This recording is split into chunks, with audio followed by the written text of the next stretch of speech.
On the news, Tinubu calls for perseverance on the occasion of Nigeria's 63rd independence anniversary.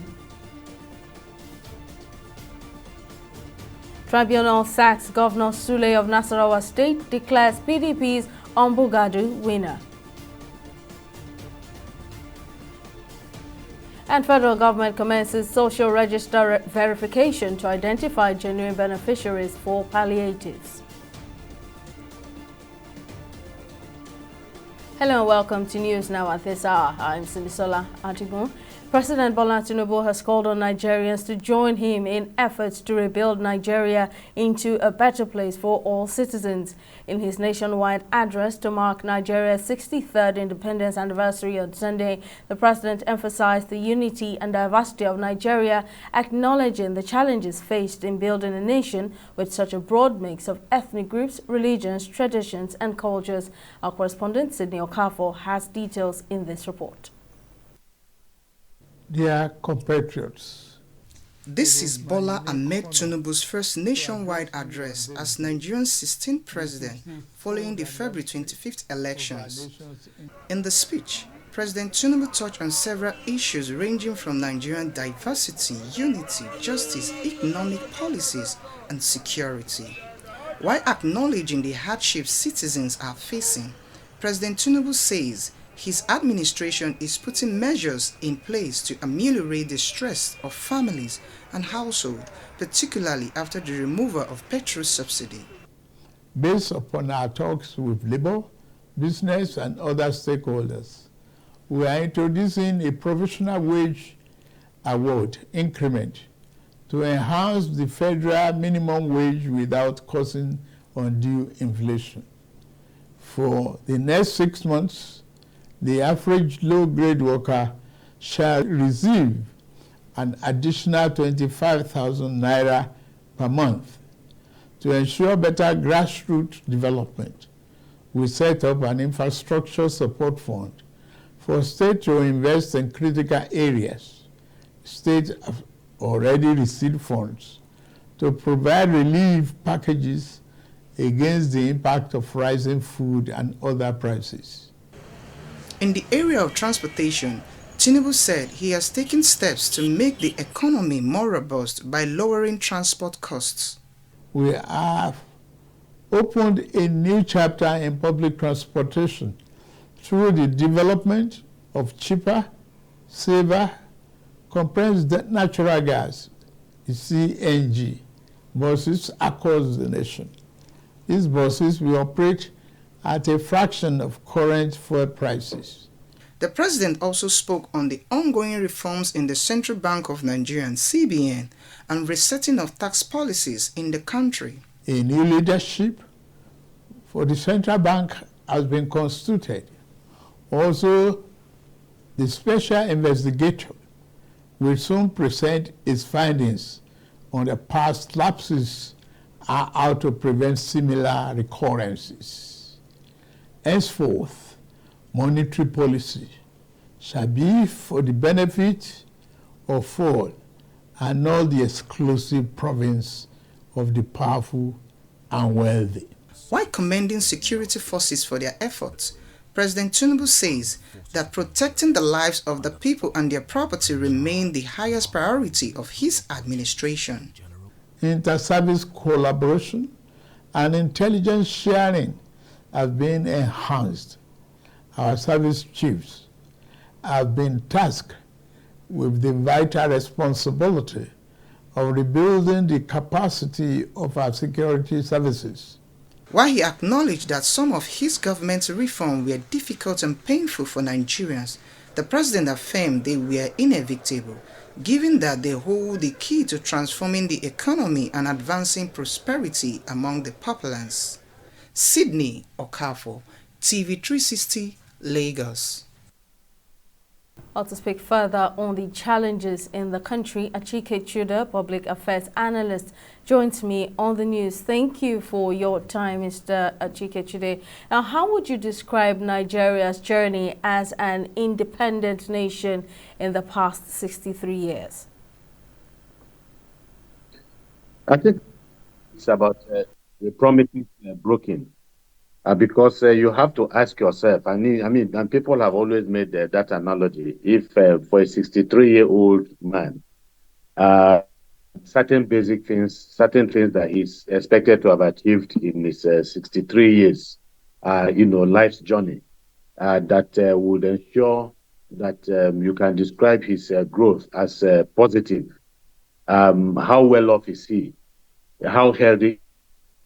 In terms of his ambitions, how much of his ambitions has he been able to fulfill?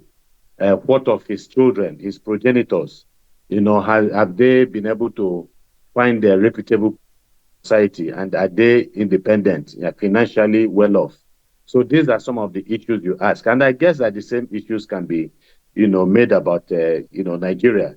How have we fared as a nation in terms of the provisions of Nigeria's constitution that duties and responsibilities of government is to provide for the welfare and then the security of the people.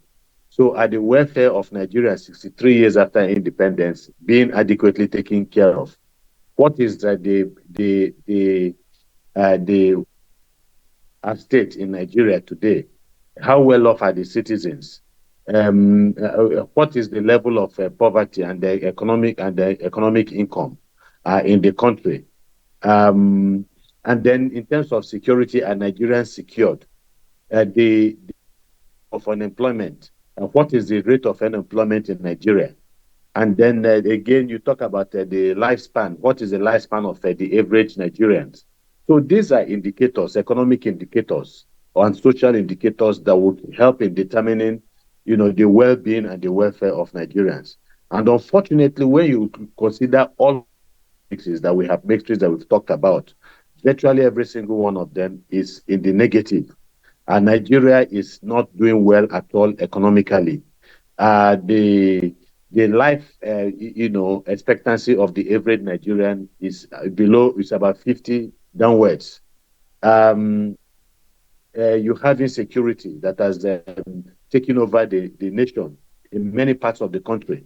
As at the time of independence, and even after the period of the Civil War, we had never had it so bad that Nigerians could be so, insecure in their country.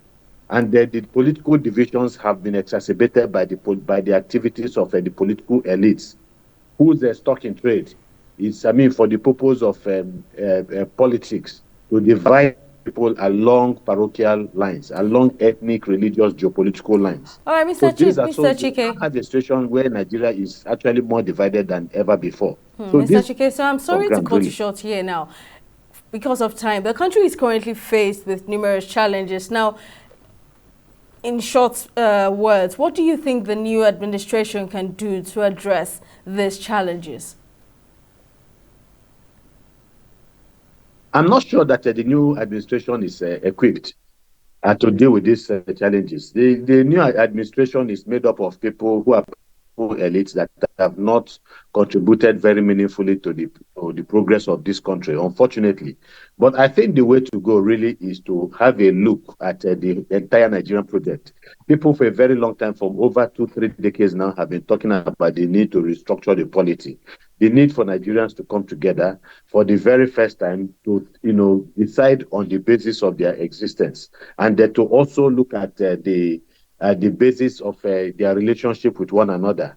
And I think that this is very key, so that you look at all the structures of government, you look at the institutions of state, and then look at the resources that are available to this nation, and see how these resources can be distributed along, on the basis of the states where these resources so that ultimately at the end of the day, these resources can be harnessed, exploited, and then taxes being paid, or revenues being paid to the federal government on the basis of each specific resource.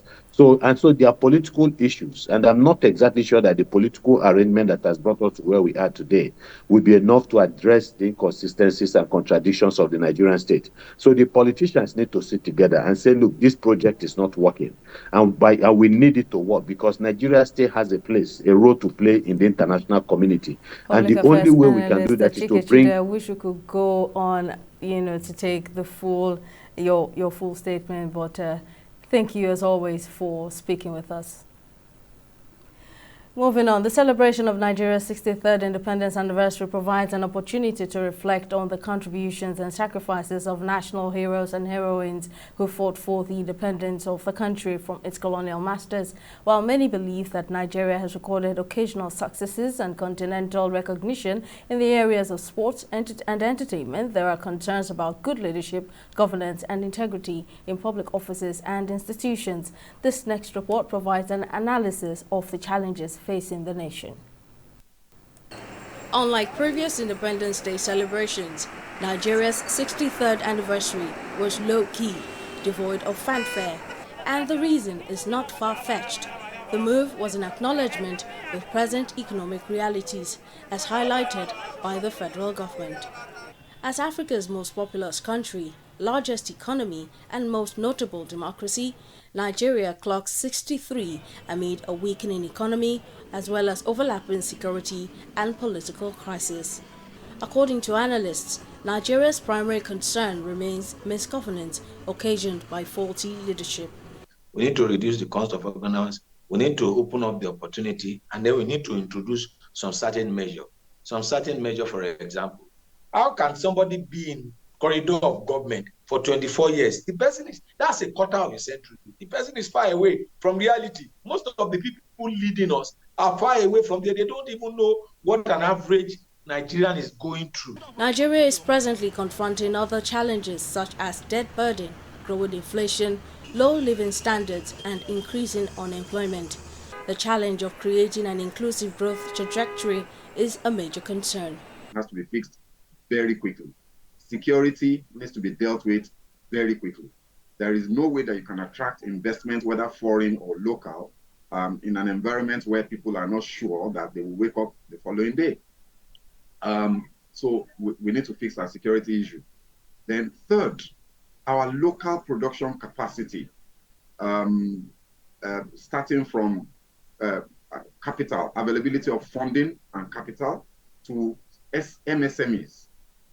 In a vast, highly leveraged manner to ensure that small businesses can get funding that they need, they can start, they can grow, and they can thrive within a very short period of time. The country is also faced with more insecurity challenges today than ever before in the nation's history. As a solution, experts call for a total restructuring of the nation's security architecture. If we want insecurity within the country, why don't we go ahead and get this police well-trained and restructured? Crime happens at the local area, in the local governments, in communities. Why don't we balkanize the police and have state police, local government sheriffs, state police, university police, in such a way that the policing system becomes part of people. People are going to be involved in policing their own environment. And if we do that, you'll find out that crime will be minimized to the barest minimum because we now know who they are. The sports sector is not left out, as Nigeria recently lost its bid to host the 2027 AFCON. Veteran sports analyst Kunle Sholaja identified Nigeria's bid to host such a tournament as dead on arrival, considering the lack of quality sports facilities in the country. Our facilities are not in shape. Only one stadium in Nigeria passed the FIFA CAF test, and that's the Uyo Stadium. And you cannot bid with just promises and say, okay, we are going to put the Abuja Stadium back in shape. We are going to put the stadium in Lagos in shape. We are going to do the Asaba Stadium or Benin. They will prefer to give it to those that they know are ready. We are not ready, and that's just the simple fact. In his independence speech, President Bola Tinubu said Nigeria's diversity can be harnessed for the country's development and economic growth. He also declared that his administration would leverage on the nation's resources to create Nigeria's desired socio-economic progress, which is necessary to transform the society. Sibisola Adigun, TV 360 News. The Governorship Election Petition Tribunal sitting in Lafia, Nasarawa State has sacked Governor Abdullahi Sule and declared David Ombugadu, the candidate of the opposition People's Democratic Party PDP, as duly elected. In a split ruling delivered on Monday, 2 of the justices agreed that the election was won by the PDP, while 1 judge dissented. The Independent National Electoral Commission (INEC) had declared Sule winner of the election with 347,209 votes, while Ombugadu secured 283,016 votes. However, the PDP candidate had expressed dissatisfaction with the outcome of the election, citing irregularities, and headed to the tribunal. Governor Sule has said he will appeal against the tribunal ruling. The Nigerian government has begun the verification of the National Register for vulnerable people in the country. Minister of Humanitarian Affairs and Poverty Alleviation, Betta Edu, who was in the Makoko community in Lagos to kickstart the process, says President Bola Tinubu's desire to put money in the hands of Nigerians cannot be accomplished until the verification is done. TV360's Comfort Samuel filed in this report. There has been a long-standing debate over the authenticity of the number of persons contained in the National Register of Vulnerable People in the country. This exercise is therefore expected to put the argument to rest and determine the actual number of people who should be benefiting from the government social investment program. Leading the process in the River-Nile Makoko slum community is the Minister of Humanitarian Affairs and Poverty Alleviation, Dr. Betta Edu. The minister and her entourage rode on boat across the different areas that make up the Makoko community to assess things for herself. She would later meet with the people in this hall where the verification exercise will be carried out. The verification exercise is being carried out across the country to ensure that the National Social Register has integrity and can be relied on for government social intervention programs. To assist them in terms of their businesses, livelihood, job creation, of course to help them afford basic things like sending their children to school and ensuring that they can have access to quality healthcare services. For us to do this, we need to verify the National Social Register, and the President Bola Ahmed Tinubu, has approved that we go down to the grassroots and ensure that the National Social Register is a true reflection of people who are poor, people who live under $1 a day, and people who live in remote areas and in areas that truly need help. After the visit to the Makoko community, the minister paid a courtesy visit to the Lagos State Governor, Babajide Sanwo-Olu, at the State House to praise the governor's effort in embracing and caring for the vulnerable people in the state. You are very, very strategic in terms of the Nigerian Governors Forum and in terms of the number of people you govern. We want to be able to work with you to verify the entire list that comes from Lagos. On his part, the governor said the state government is committed to collaborating with the federal government to ensure that the palliatives reach those who really need them. There's a lot of interventions that are needed. And so I see the benefit of working together. I see the benefit of ensuring that the agenda of the federal government sits very well with our own sub-national agenda. And I believe that at the end of the day, our people will be better off for it. It will be a win-win situation, and we'll be able to reduce the level of poverty that we have, be able to create wealth, and be able to give people the means of livelihood. The minister affirmed that the ministry is working hard to create short-term and long-term job opportunities once the social safety registration is completed, adding that the scheme is targeted at 150 million households in the country. We'll take a break here, but still to come, Super Falcons lament slavery treatment over unpaid bonuses. We'll bring you details when we return. Do stay with us.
Welcome back. Here's a recap of our top stories. President Bola Tinubu has called on Nigerians to join him in efforts to rebuild Nigeria into a better place for all citizens.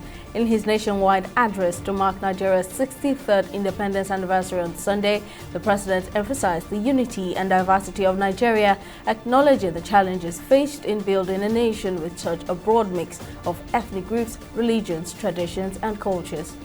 We also told you that the Governorship Election Petition Tribunal sitting in Lafia, Nasarawa State has sacked Governor Abdullahi Sule and declared David Ombugadu, the candidate of the opposition People's Party (PDP), as duly elected.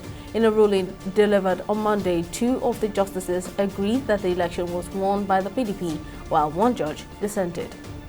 Just in case you missed any of our news bulletins or for more updates, you can catch us on Limex World TV or log on to our website on www.tv360nigeria.com.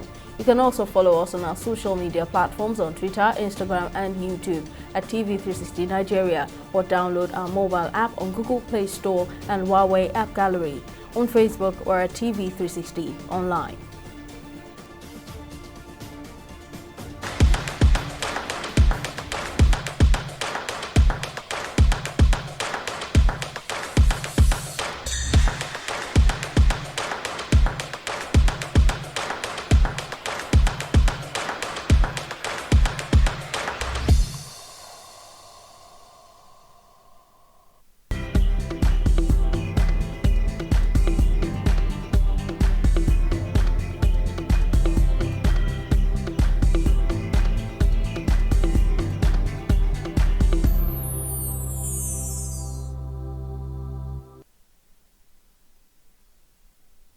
On business, in a bid to accelerate the economic growth in the country, President Bola Tinubu says he has taken steps to make the economy more robust by lowering transport costs. The president disclosed this when he addressed Nigerians in his first independence anniversary speech as president of the Federal Republic. The president added that his administration has embarked on several public sector reforms to stabilize the economy and direct fiscal and monetary policy to fight inflation. Wise tax policy is essential for the economic fairness and development. I have inaugurated a committee on tax reform to improve the efficiency of tax administration in the country and address fiscal policies that are unfair or hinder the business environment and slow our growth.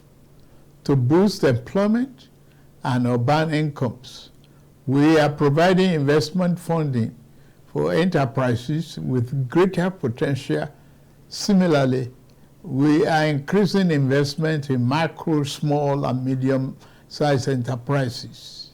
Commencing this month, the social safety net is being extended through the expansion of the cash transfer programs to an additional 15 million vulnerable households.